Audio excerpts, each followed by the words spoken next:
All right. I believe I'll close the door to further introductions. I'd like to give our able Daktari the opportunity to introduce himself as we launch this particular episode. Welcome, Daktari. Thank you very much.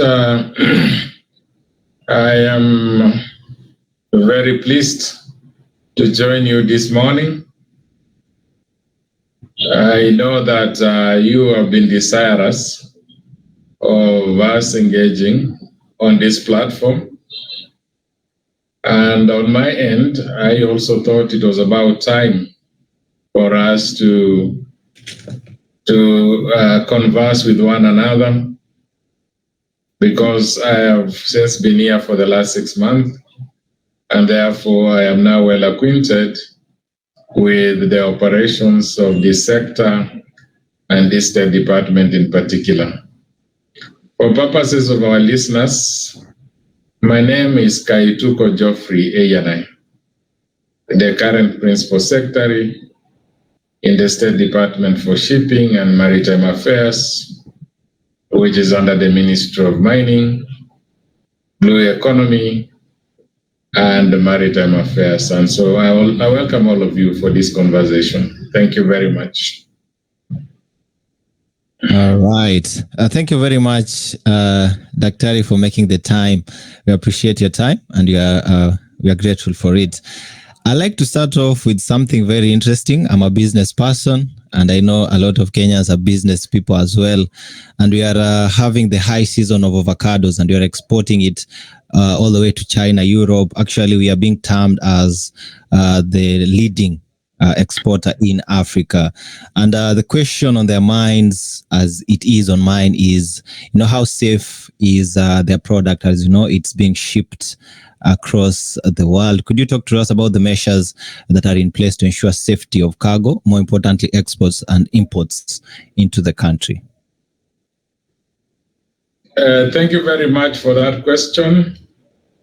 I want to assure our listeners and the business community that indeed our sea routes or our maritime routes are actually very safe, and that the ships, together with the crew and also the other persons who board ships, are all very safe. I think the worries that you have are legitimate, and they arise out of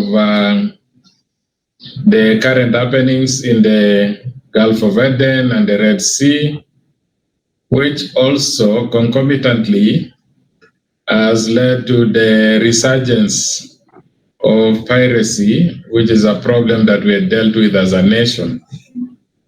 I want to assure our listeners that through the Djibouti Code of Conduct and the attendant Jeddah amendment to it, Kenya has been able to cooperate with other nations within the Western Indian Ocean in ensuring that our waters are secure. Secondly, we have also reactivated the National Maritime Security Committee, which had not met in a long time. And so I am happy to report that for the last 2 months, we have held 2 meetings, and that next week we have another meeting. And during this period, we've been monitoring the events in the Indian Ocean, and that through access to multinational support and also working together now as multi-agencies, we are well prepared for any threats to our security. And therefore, I want to assure you that currently our waters are calm and safe for both the people and the cargo.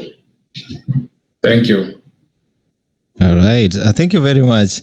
Also, Bona PS, there's a concern among, Kenyans. Kenyans love traveling a lot, and you cannot blame us. Wakenya wanapenda kusafiri, napenda kuburudika, and one of the things that has been gaining popular attention in Kenya is cruise ships. We've been having a lot of tourists pouring into the country, which is good, especially for us in the coastal cities. We are experiencing, economic boost and whatnot. And with the resurgence of piracy along the coast of Somalia, this area of business in our country, or this line, is being put to the test. What are some of the measures that we are putting in place to ensure that we are not only ensuring our safety, but also the safety of our visitors? Yes, thank you very much. You are indeed very right that Kenya has been an attractive destination for cruise ships because of our reputation in the area of hospitality. And so therefore, there are many tourists who want to come and enjoy our hospitality and also enjoy their travel here in Kenya. Now, the threat to the cruise ships, from where I sit, is not external. It is currently, there are minor incidences, particularly in cities, our own cities, that are not good for our cruise ship industry. There are reported cases of theft by petty thieves. And so we want to assure the visitors that following the recent incidences, our security agencies in Mombasa in particular have become very vigilant, working closely with Kenya Coast Guard and also the Kenya Police Service and Kenya Maritime Authority. We are now monitoring every ship that comes in very closely, and we are also very careful with the people who get recruited to serve in these ships, because we know one incident can spoil for us. So the recent minor incidents are regrettable, but we have since taken action against those petty offenders. I think all of them have since been arrested and arraigned in court. And so, because of that process of accountability, we are sure that the next cruise ships will not experience that problem. So the matter here is internal rather than external. But when it comes to external waters, that is outside our EEZ, I know that the problem in Somalia, off the coast of Somalia, the issue of piracy that is coming back is a threat to ships. But so far, we haven't had any incident. In fact, there are more ships now using our port because of the incidences that have happened in the Red Sea. Now ships are being forced to use the longer route, which passes through our waters. And so all cruise ships must come through here. The undertaking we are giving is that through the Gender Amendment to Djibouti Code of Conduct and the Djibouti Code of Conduct itself in its originality, we as a nation are ready to take action, and that we are also prepared to prosecute the pirates who will get cornered and arrested in the course of committing crimes against ships. This is an arrangement we are putting in place. So far, there hasn't been any incident that involves our cruise ships, but we are hoping that all will be well. So I want to assure our listeners that yes, there is ripple effect, but it's not direct effect to us in terms of security. at the moment.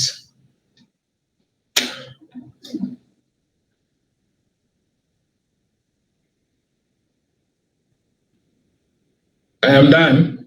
So. Yes, thank you. Sorry for the interruption. I'd like to call upon my colleague Brian, if you're ready, while Pascaline prepares her questions. Brian? Yes. Good morning as well, the PS. So my questions, I have two questions actually. The first one is, I know you've mentioned about the National Maritime Committee meeting. Have you noticed any impact to Kenya, especially since the Red Sea started? And the second question is, indeed, the vessels have opted to use the longer route, which is passing through the Kenyan EEZ or near the Kenyan EEZ. Have you seen any uptick in our ports receiving more vessels in terms of the ones that want to bunker, or what has been the impact of the vessels, more vessels using the longer route? Has it sort of benefited our ports or our shipping sector, something like that? And then lastly, as more vessels use the coastline, there could be probably threats like oil spillage and such kind of threats. How is your department prepared for such incidences in case? All right. While Brian, we seem to have some communication with Brian. Pascaline, I don't know if you're ready.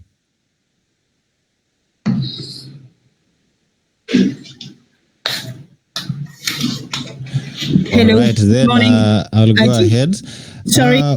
Sorry, I think Brian was asking his question. There is a conversation that is of interest to, I know, a lot of seafarers, especially in light with the recent happenings. Of course, there is the issue where a lot of seafarers in Kenya are not getting, adequate transportation documentation in time, which prompts or puts them in a precarious situation, while they are traveling and conducting their duties out in the sea. I've seen the department is keen to ensure that, they get the documents in time.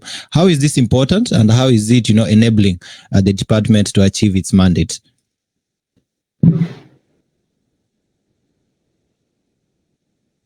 Okay, can I go ahead? Now let me start by saying that the vessels, we are yet to get the exact numbers in terms of the vessels that are using our port of Mombasa in particular, arising from the current situation in the Red Sea. But indeed, there are many vessels that have come down through our EEZ. So you will allow me to engage with the port and also with KMA in terms of getting the actual numbers. But there has been definitely an increase. The thing about ships using this longer route is that it gives us an opportunity to do bunkering, which we haven't really harnessed. We haven't really tapped into the issue of bunkering here in Kenya. And so we need to go back to really doing that business, because currently most of the ships go down to Mauritius.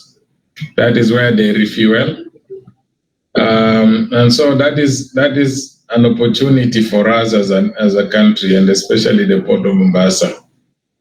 And also the impact that we have seen is that the freight costs have increased. The insurance companies, which initially viewed the attacks in the Gulf of Aden and also the Red Sea as force majeure, are now saying that they can no longer insure.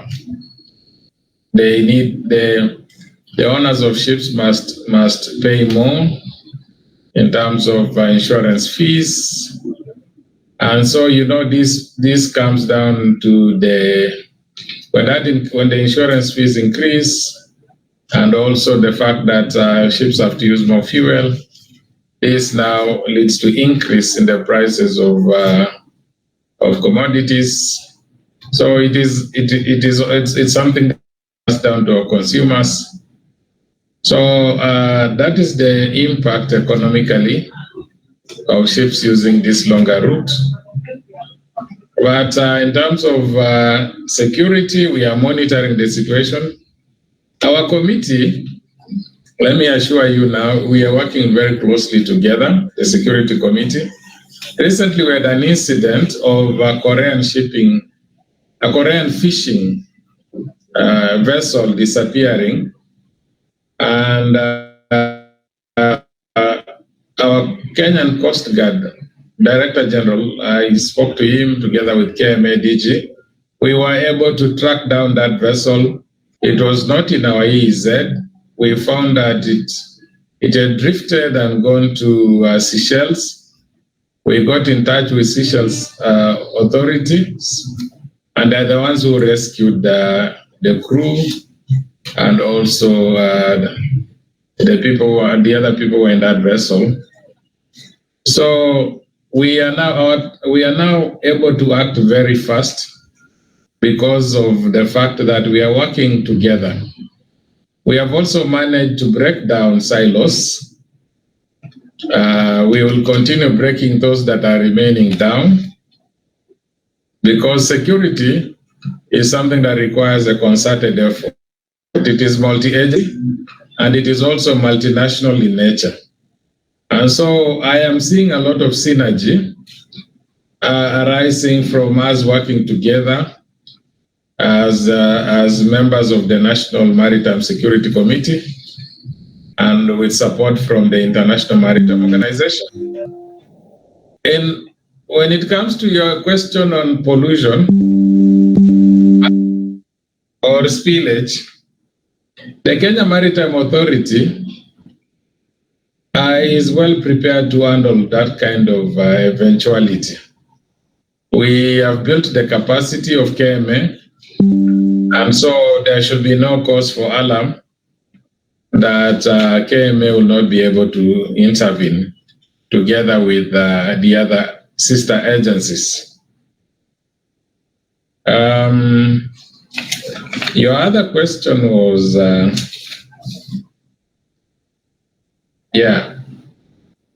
the benefits to the shipping sector. I think I have mentioned that we have an opportunity of doing business, especially bunkering.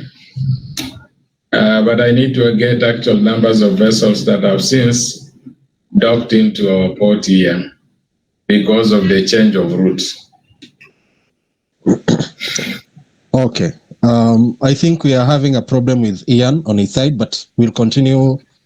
I'll take over a little bit before Ian sorts his issue. But we have another partner of this podcast, who is Pascaline, based in Mauritius. So I believe you are asking some questions. So Pascaline, you can take the floor. Thank you. Good morning. Good morning, sir. So my question would be, you mentioned earlier that Kenya is part of a DCOC and Djibouti Code of Conduct and JIDA Amendment. Kenya is also part of a maritime regional architecture, MAZE regional architecture, and recently joined the CMF. So Kenya is actively participating to build a regional response to improve maritime security. Is there any regional mechanism tackling issues related to ports, actually, where Kenya is actively participating?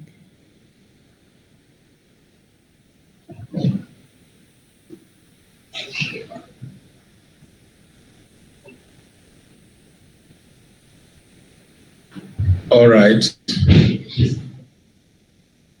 On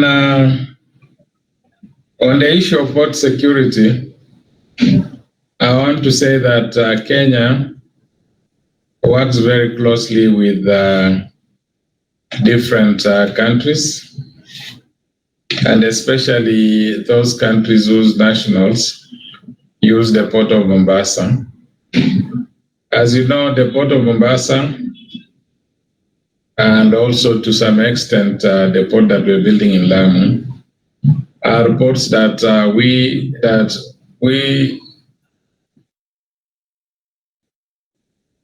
do a lot of there's been a lot of security strengthening around the port of Mombasa and also the port of Lamu. In regards to the initiative that Kenya may be having with other ports within the region, it is the fact that Kenya Ports Authority works very closely with the sister ports within East Africa and Southern Africa and the Horn of Africa. So, from where I sit, I am satisfied that the Kenya Ports Authority is the lead agency in this region of East and Horn of Africa in dealing with the other ports within our reach. But then these efforts are largely bilateral in nature. And I think we are now working towards ensuring that we have a more comprehensive arrangement that involves all our ports within the Western Indian Ocean. Yeah, so that is what I would say about that question. Thank you. Yeah, and maybe one more question. I know Pascaline has mentioned about Kenya joining the combined maritime forces in Bahrain, but there has also been questions because Kenya is one of the leading nations in East Africa and actually regional within the Western Indian Ocean. And we have seen small island nations like Seychelles sending their navies to de-escalate some of these issues in the Red Sea. Is Kenya, sort of preparing maybe to use the Kenya Navy if the Red Sea crisis continues to escalate? There's maybe people have been wondering, where is Kenya in all this? I'd like to hear your opinion on that. And some of the benefits maybe of Kenya is going to get by being part of the combined maritime forces. Thank you. Yeah, let me start with the last part of your question. By being part of the combined maritime forces that you're talking about, Kenya is going to benefit from the partnership. We'll have access to more resources. We'll also be able to utilize the technology that is available, and we'll also be able to prepare ourselves adequately together with our partners should we get attacked. The benefit of working together, let me use an example here, because so far none of our vessels has been attacked. It avails to us, working together avails to us as a nation the resources of another navy or another force from a different country. Remember, this is a multinational. It's a multinational initiative. Recently, there was an incident in which a Sri Lankan vessel was attacked by the pirates, and Sri Lanka was able to get in touch with Seychelles. It is the Navy, the Seychelles Navy, that rescued the Sri Lankan vessel from the pirates. And so similarly, if we find ourselves in that kind of situation, we can always call upon a partner state to intervene that is closer to where the attack is taking place, to intervene on our behalf. And also, our Navy is available to intervene in case any vessels from those states gets attacked within our reach. So this is the benefit of working together under that multinational arrangement.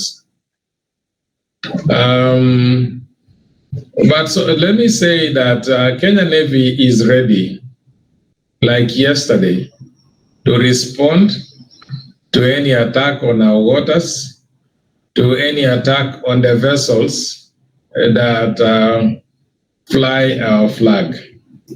And so that is the assurance I want to give listeners, that we are working very closely with the Ministry of Defense. We consult regularly. Kenya Navy is part of the National Maritime Security Committee, and so we have a Navy that I want to assure you is prepared in case of any eventuality in terms of an attack to our vessels or to vessels that belong to nations that are our partners. All right. Thank you very much, Bwana Daktari. The DCOC has been a champion of ensuring that regional states come forward to try and provide solutions to the de-escalating situation, and it involves collaboration and teamwork. How does Kenya plan to not only send their navies, but provide an extra support when it comes to ensuring not only our safety or the safety of our waters, but that of our neighbors as well?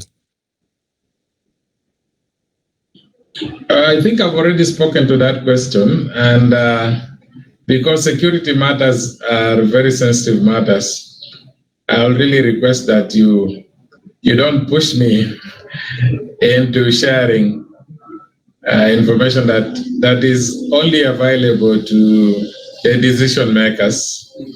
But I want to give you an assurance that our security committee, together with Kenya Navy, are on top of things. We, in fact, are meeting next week in Mombasa. And these meetings are regular. We get regular updates. We monitor situations, the situation in the Red Sea every day. Even when we are not meeting.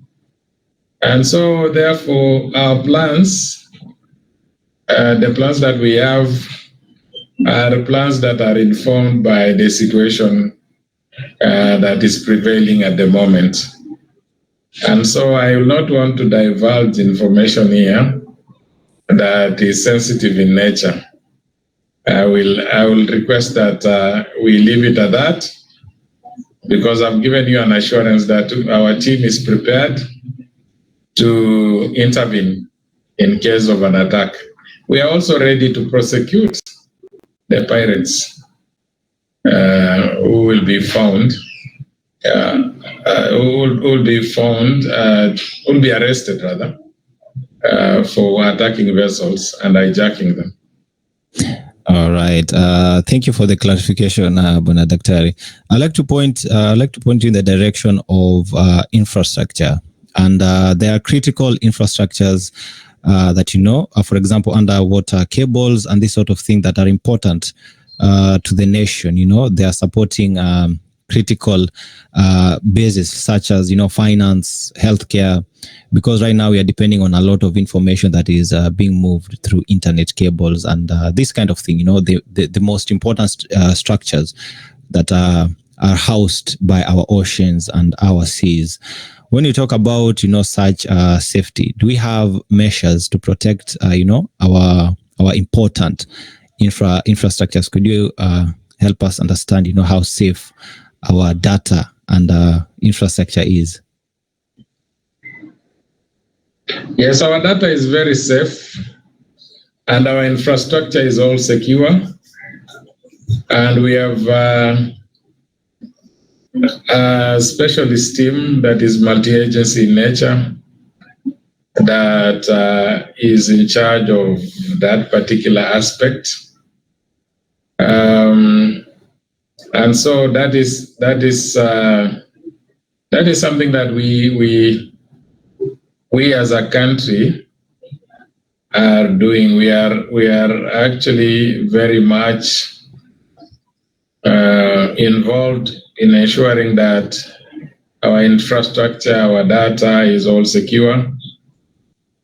We may have challenges in a few areas, and our team is available to fix those particular challenges. But more importantly, I think when it comes to communication equipment, we are in the process of ensuring that we procure equipment, modern equipment, which is in keeping with the changing technology. You know that some of those parts of infrastructure that are in place are obsolete now, and so we are working very hard to ensure that we update our technology, we use modern equipment, so that we don't get left behind in terms of infrastructure that we are using. All right.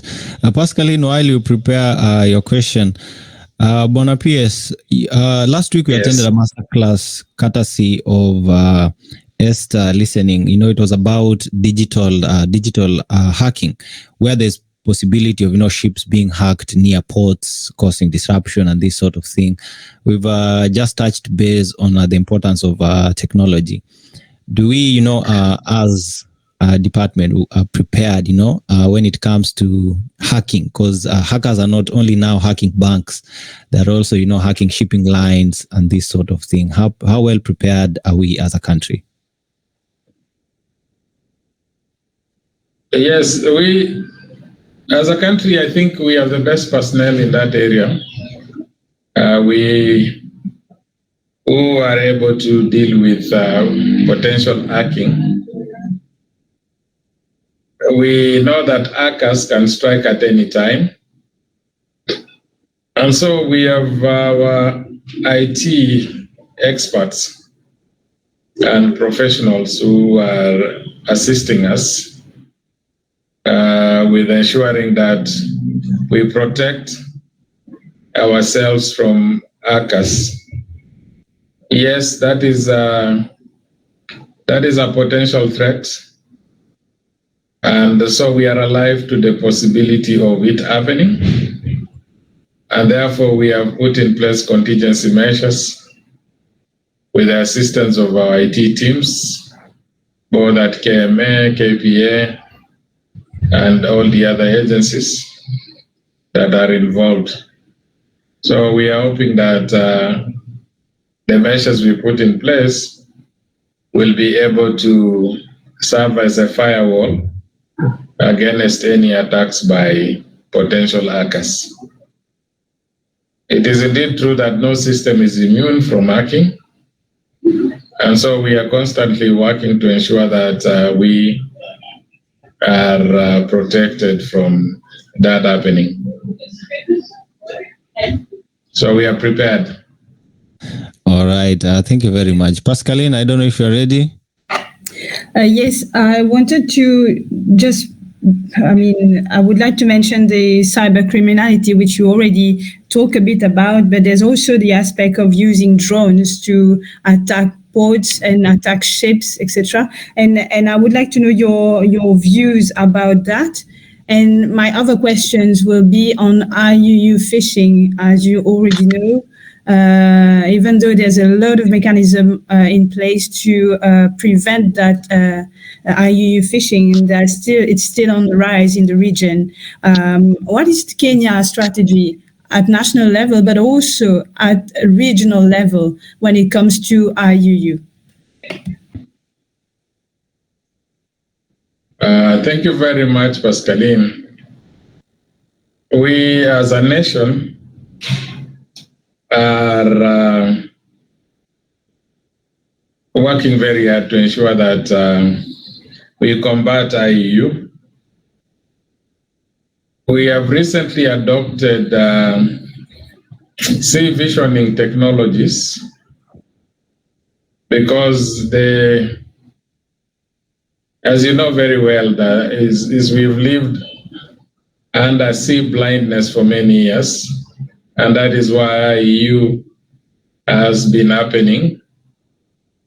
And so we as a country, working together with our partners, the IMO, and also the interagency teams here, the European Union, have put in place the kind of technology that enables us to see the activities that are happening at sea, and therefore to call up, at the same time, we are able to call upon the relevant law enforcement agency to take action against the criminals who are either involved in fishing, illegal, unreported, unregulated fishing, or smuggling of people, smuggling of wildlife, smuggling of drugs, name it, all those things that happen at sea because of sea blindness.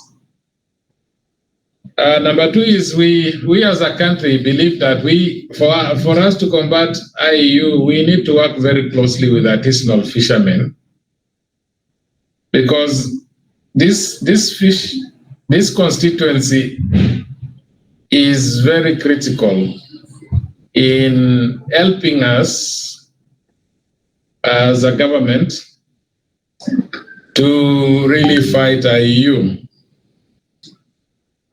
So a lot of work that our ministry is now doing, especially the State Department for Blue Economy and Fisheries, which is our sister State Department, through Kenya Fisheries Service, is to work with artisanal fishermen, organize them, raise awareness about the dangers of this IUU, solicit for support from them. And so apart from technology, we believe that our people along the coast are critical in terms of helping us to fight these particular crimes. So we'll combine technology, law enforcement together with community policing, especially on the side of artisanal fishermen. We are currently organizing them within this ministry so that we benefit from their intelligence and also from their cooperation. So, Pascaline, that is what we're doing as a government. That is our approach. Yes, on signing bilateral agreements with other countries to facilitate prosecution, yes. That is something that we can do, particularly if criminals go to those other countries. But already under the Djibouti Code of Conduct, we previously used to prosecute criminals, and therefore we still can prosecute them. And I've since held a conversation with our Director of Public Prosecutions and solicited his support so that when we move in it, when we get to arrest the hijackers of vessels or those other people who are criminals, we're able to prosecute them. So for IUU, we also depend on other governments within the region to strengthen their law enforcement. And so law enforcement, again, we still have challenges of corruption here and there, working in silos, which we are trying to discourage, so that when an agency is contacted, they are able to take action immediately, rather than drag their feet. So yeah, that is what I'll say about IUU. On the use of drones, yes, that's a real possibility. It can happen. Drones are currently being used in the Red Sea. We haven't experienced any attacks in our waters here or in our ports, but we have, as a committee, we are alive to that particular aspect in conflict of using drones, and should it happen, we'll certainly be able to respond appropriately. All right, thank you. Bwana Gilbert, I see your hand is raised. Okay, yeah, thank you so much, Bwana PS, for your feedback. I have a question. What initiative is the Kenya government undertaking to ensure that students pursuing maritime courses are equipped with the necessary skills and knowledge to address emerging challenges in terms of maritime security and climate change, now that climate change has been a big issue in the maritime sector?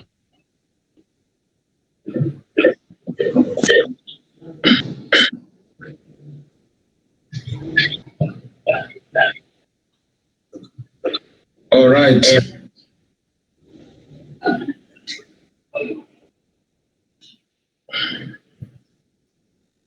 On maritime education, I think I just came back from South Korea, which, as you know, is an advanced maritime nation because of their large shipping sector, or rather, it's the largest shipping nation, and therefore we have an arrangement we're entering with them to raise our standards. I will say that the curriculum we have has mainly focused on traditional aspects of maritime education. So when it comes to these emerging areas of climate change and maritime security,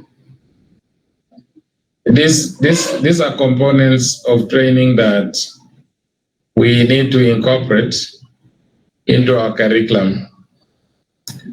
I am happy to inform you that there is an ongoing conversation which includes Kenya Institute of Curriculum Development and also our maritime education providers here in Kenya, that we think it is important for our young people who intend to specialize in maritime studies to begin learning about the maritime sector from the secondary school level. Then also also for universities, we currently don't have adequate programs. There are about 4 universities that are training people in maritime education, and that is namely the Jomo Kenyatta University of Agriculture and Technology, Technical University of Mombasa. Then you have Pioneer International University. We have Bandari Maritime Academy, which is our specialist, our special purpose vehicle as Government of Kenya, that we want to make a regional center of excellence. And then there's Mount Kenya University that is building a campus in Malindi. My view as the PS in charge is that for us to produce more cadets, for us to train our maritime professionals adequately, then we need to have these programs in almost all our universities. 4 universities are not adequate. Compare Kenya with a country like the Philippines that has 50 maritime universities. Okay. So we think that here in Kenya we have an opportunity of expanding maritime education, and that will begin from the basic level. And also at the higher level, getting more universities to train maritime professionals. That is the direction we are taking. And very soon we are going to have a conference of all the maritime education providers here in Kenya, where we are going to look into the issue of curriculum so that we can have it reviewed and updated, just like it is the practice in other countries. And so that also we can have many universities coming on board to train seafarers. Under our Korean arrangement, which is going to come into force upon signing of the MOU in the month of June between us and the Korean Ministry of Oceans and Fisheries, it is important to note that we will be required to produce many cadets and many ratings, or rather the rating officers, the cadets, those people that are needed, because Korea is experiencing a shortage currently of 5,000 seafarers. That's Korea alone. The other markets, maritime markets, where our seafarers are needed. And so our supply is far below the demand of the global maritime labor market. This is our challenge, and that is what we need to address in the area of maritime education and training. All right. I would like everyone who is having a question to kindly prepare your final questions. We are on the final stretch. Kindly. On to some good news. Sorry, I think yes. Esther had a question. If she wants to just voice out.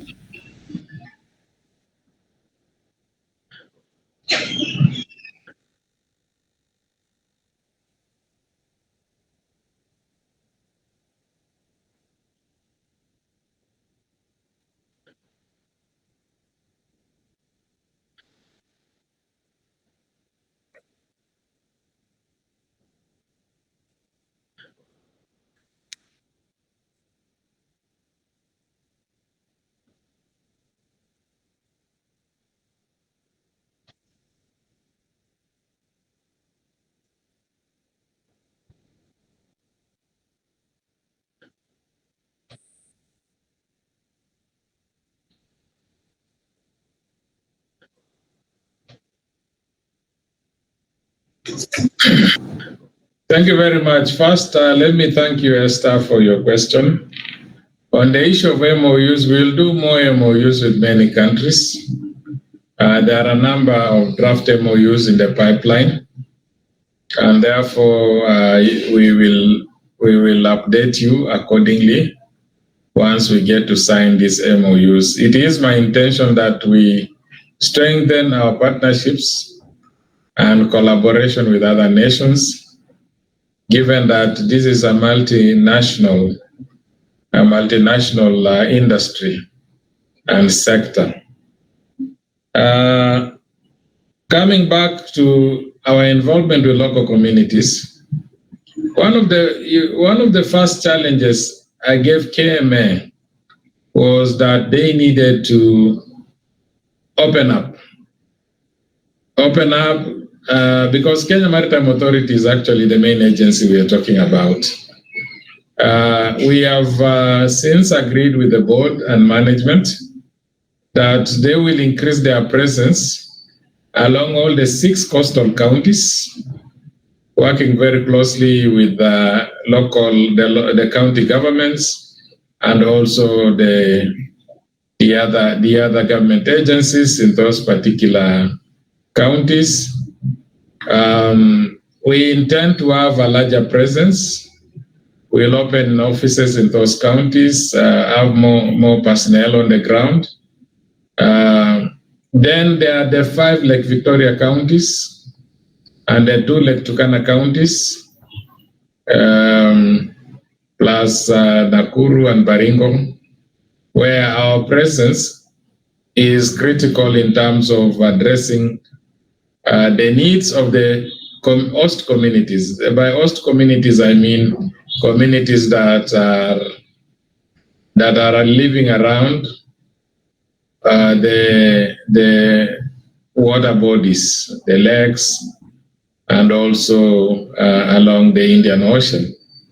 So I want to give you an assurance that you will be seeing more and more activities, not just CSR activities, but also formal activities from our end, because it is our intention to make the Maritime State Department and KMA as an agency more felt on the ground. We want our presence to be pronounced, unlike it is the case now.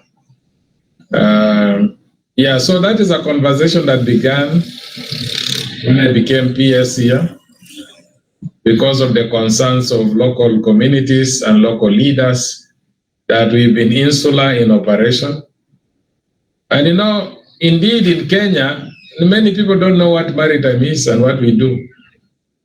And so that is why I look forward to working with those of you in the media to raise awareness among the Kenyan people, the Kenyan communities, about this sector, how important and critical it is to our economy, to the region, to the world, and to humanity. Yeah, so you will see more activities on the ground. And I think I've explained the strategies we are going to employ going forward. Thank you very much. All right. For anyone with a question, kindly, I would like you to prepare your last question because of time. Very, very important. My final question, Bwana Daktari, would be, you've talked about, the importance of communication, collaboration, and the value of security. And there's a colleague who just stepped into the office. He comes from the Lake region. And one of our stories, was heard in Kisumu, where a fisherman messaged us and asked us, if we could come and cover the situation in Lake Victoria, where they're being harassed by Ugandan policemen while they fish, and this sort of thing, affecting their economic return and this kind of life that they are being persecuted. His words, he was saying. And when you talk about safety, does safety extend, to these inward regions, and how come those areas have not gotten, the attention of security? Yeah, thank you very much for that question. It's a critical question. The question of fishermen in Lake Victoria and their security is one that is important to us as a State Department. Long even before the creation of this State Department, there have been issues between our fishermen and the Ugandan authorities. The old Migingo story, where the water is in Kenya or the fish is in Kenya and the water is in Uganda. You remember that story. So that is something that we are handling bilaterally between us and our sister nation of Uganda.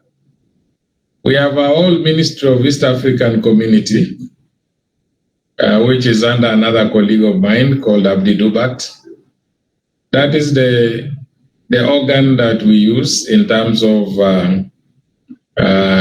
engaging with the Ugandan government. Our minister in charge of ESC, together with the PS, when there are such issues, we raise at our level with our counterparts. But we also have the Lake Victoria Basin Commission, of which I am a member. We had a meeting in Kisumu in the month of February. And among the matters we discussed were issues of us constructing, as ESC countries, the Lake Victoria regional coordination centers that will be used as safety centers. Uganda and Tanzania are moving together, and Kenya is building the Lake Victoria Maritime Coordination Center, Rescue Center. We are about to break ground. Those other countries will also be breaking ground So we believe that with the construction of Lake Victoria Regional Rescue Center in Kisumu, and the other two, one in Tanzania and one in Uganda, we will be able to enhance coordination between our three governments for the benefit of our fishermen. That includes also rescuing them when they get into trouble at sea. Remember, 3 years ago, we lost about 10 fishermen in Lake Victoria through a maritime accident. And it took very long for an intervention to happen. This is something that is regrettable. And in going forward, the purpose of the rescue center will be to save the lives of our fishermen in the event of an emergency occurring in Lake Victoria. And also, we are putting in place similar arrangements in Lake Turkana with Kenya Coast Guard, because Lake Turkana can also sometimes have turbulent waters. I think about 10 years ago or so, we had a maritime accident in that lake. Remember, that's a lake that is shared by Marsabit and Turkana. And also there is Ethiopia on the edge of the lake. And sometimes there are attacks on fishermen in Lake Turkana from some of our neighbors in Ethiopia. And so we have a duty to protect our fishermen, both in Lake Victoria and in Lake Turkana. There is also a problem here in Naivasha with our fishermen and law enforcement, and that is something that our sister department is pursuing, so that we combat illegal fishing. But also at the same time, we are setting up KMA satellite offices in Naivasha and Baringo to assist local communities. They may not be to the same scale as the offices that will be in either Lake Victoria and Lake Turkana, but nonetheless there will be presence to ensure that there is safety of fishermen in Lake Naivasha and also Lake Baringo. So I thank you very much. Thank you very much, Dr. Brian and Pascaline, kindly your final questions. Yeah, mine is Kenya is a leading voice, or has been a leading voice in the blue economy sector. I remember there was that conference in 2018. I wanted to know, what are some of the priorities in your department to ensure that we fully utilize our blue economy potential? And the next one is, do you have an updated national marine spatial plan to show the different potentials that we have in our EEZ and the territorial waters? Thank you so much. Yes, thank you very much, Brian. On the question of the spatial plan, there's a gentleman called Mwangi who is in this meeting. He is leading a team within the State Department and also from across government that is working on the spatial plan for the Indian Ocean. And so that is something that is currently being prepared. It is our mandate as the State Department for Shipping and Maritime Affairs to do the spatial planning of our EEZ. We will update you accordingly once the public participation processes begin, because you will also be required to give your input. But at the moment, it is still at nascent stages where the technical officers are preparing for to undertake that particular exercise. On the blue economy, what we are doing to tap and harness into this particular sector, we are doing many things. As you know, this is the future of Kenya. There is an investment along the Indian Ocean counties You know that we have 11 fish landing sites, which are being constructed by our sister State Department for Blue Economy. I think the works are going to commence soon. In those, it is along the Kenyan coastline, all the counties from Kwale to Lamu. We are doing something along that particular area. We also have Shimoni, and then which is an important fishing port. But then more importantly, we have, as I said earlier on, the State Department for Blue Economy and Fisheries is organizing our artisanal fishermen. Because at the end of the day, it is our fishermen, their access to the ocean or to the lakes, that will help us in terms of harnessing the fishing potential. But more importantly, as a country, we are also opening fishing markets, both within Africa and outside. We want to take advantage of the African free trade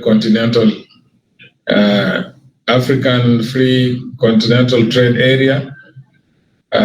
We want our fish to go to West Africa and other parts of Africa. So there are many measures we are putting in place.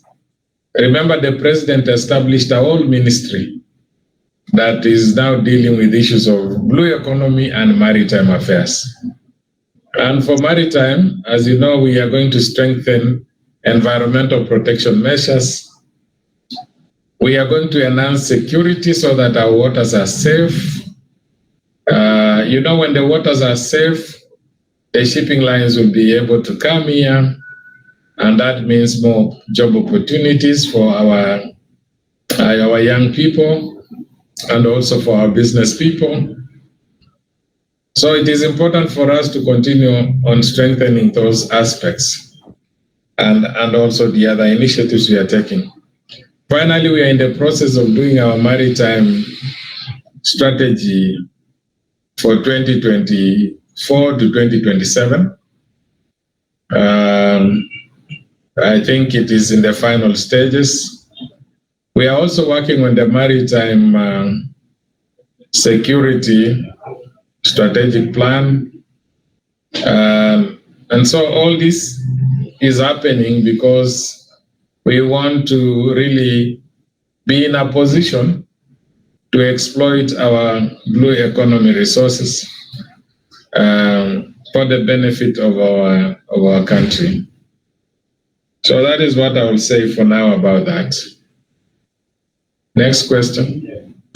Yes, my question would be, Brian already mentioned the Blue Economy Conference, which there was very, interesting recommendations at national level, but also at regional and international level. And it's a pity that it has been a one shot. It would be very interesting to have maybe an update on that, and also, to keep the momentum. I'm really sorry, I don't know if you can hear me. And my question will also be on women in maritime. We know that women plays a very important role in the maritime domain, and how Kenya is helping to include more and more women in different sectors in the maritime domain. And also Kenya has been, leading a lot of initiatives in maritime. In what way Kenya can promote maritime security in the region with the AU? Thank you. Thank you very much. Let me say that these are important questions. The issue, let me begin with Kenya and the AU. As you know, that AU currently doesn't have any, they don't discuss maritime matters there. They don't have a committee. They don't have even a desk. And so we, working together with the other African nations, are proposing that AU establishes a unit or a department that is going to, at the continental level, be able to discuss or rather bring together stakeholders in the maritime sector. That is a gap that is there. We as Kenya are a leading voice in terms of urging AU to adopt the maritime agenda at the continental level. Currently, the maritime agenda is missing. And it's not just a challenge for Kenya, but it is a challenge for all the maritime nations across Africa. Because we cannot be able to tap into the benefits of African free trade continental area if the maritime sector is missing. How do you do trade without the maritime sector? Africa is an island continent.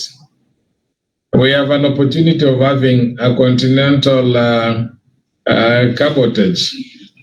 We have an opportunity of doing trade around the continent. Whether you talk of North Africa, East Africa, South Africa, West Africa, the Indian Ocean Islands, all these are countries that can only be accessed in terms of trade very easily if we promote the maritime transport as a means for facilitating African continental trade. So I want to agree with you, Pascaline, that it is about time that this agenda is adopted by AU. In terms of politics, we are hoping that one of us here will be elected the next AUC chairman. And therefore, if we succeed in that, then it will be very easy for us to have that agenda being presented to the heads of state in Addis Ababa.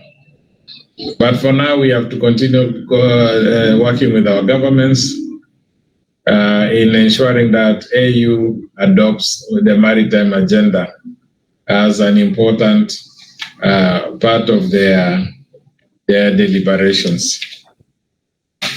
On the issue of women in maritime, we are doing this, we are promoting the involvement of women progressively.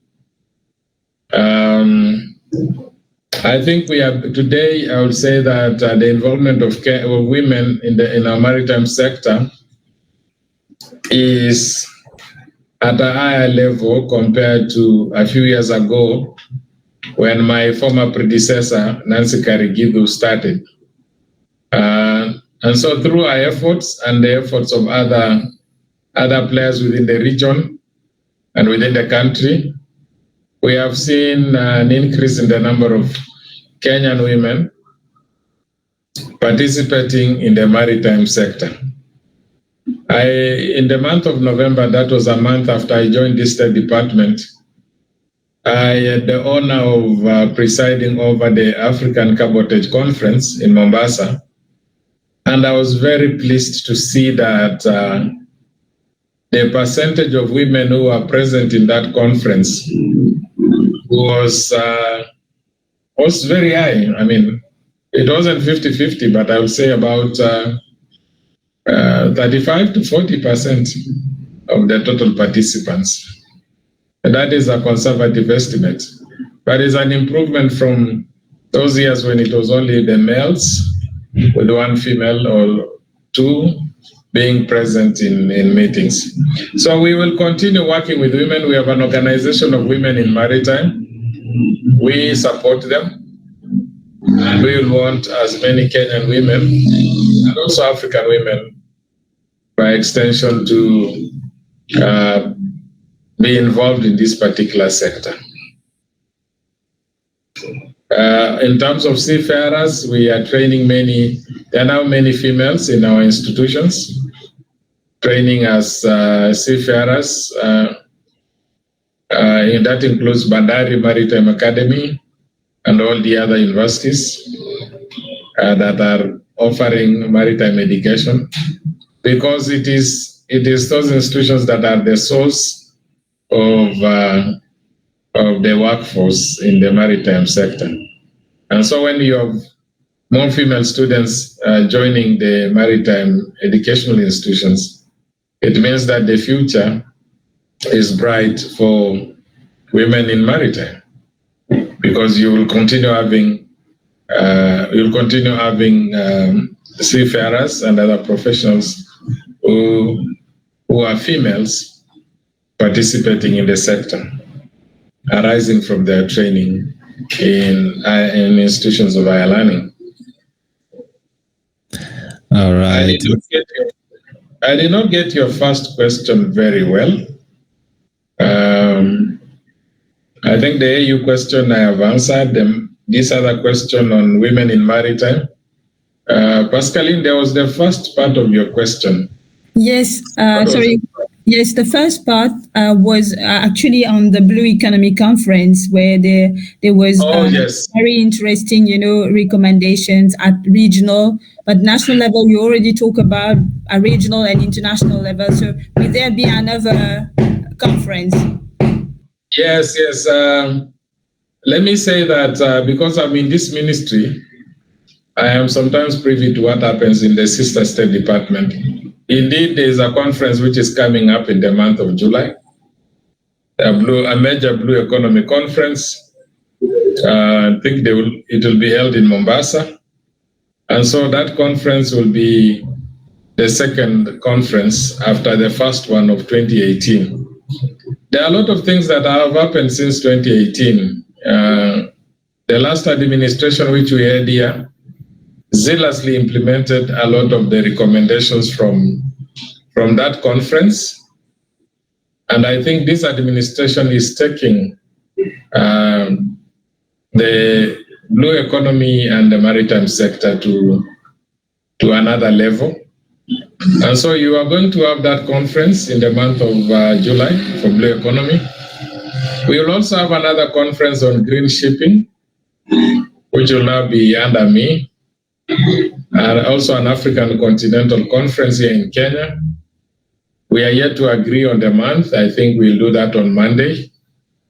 We are hoping that we'll have an opportunity to engage in the area of green shipping as African nations when we get to meet sometimes either mid-year or later in the year, but we'll communicate the exact dates once we agree with IMO and also the other sponsors of that conference on green shipping. Thank you. You're welcome. Thank you. You're welcome. Ian, could you allow me to just pass some congratulations to Bwana PS. I see he was awarded yesterday night for the Star Leaders Award. Congratulations. That means you are doing some great work, and that is the reason why Blue Radio wants to partner with you more and more and more in terms of just enlightening the communities and people around the maritime sector on the issues that are there. Secondly, Bwana PS, Blue Radio is a startup, so we face different challenges from operations and other things. So we kindly ask you if there are opportunities where you could support us in terms of maybe grant applications or sponsorship of some of our journalists to attend such conferences where they could understand more what is happening in your department, in the State Department, or those forums. We could really appreciate. And finally, maybe also we could partner together in terms of doing forums, sensitizations for communities around the maritime areas in the coast, in Nyanza, and those other areas that you have just mentioned. We did one last year, was very successful, and we are hoping through your support and your office, we could also do other forums this year. And finally, Kabisa, Bwana PS, if you get time next week when you come to Mombasa, kindly take some time and visit our office. Thank you so much, and may God bless you.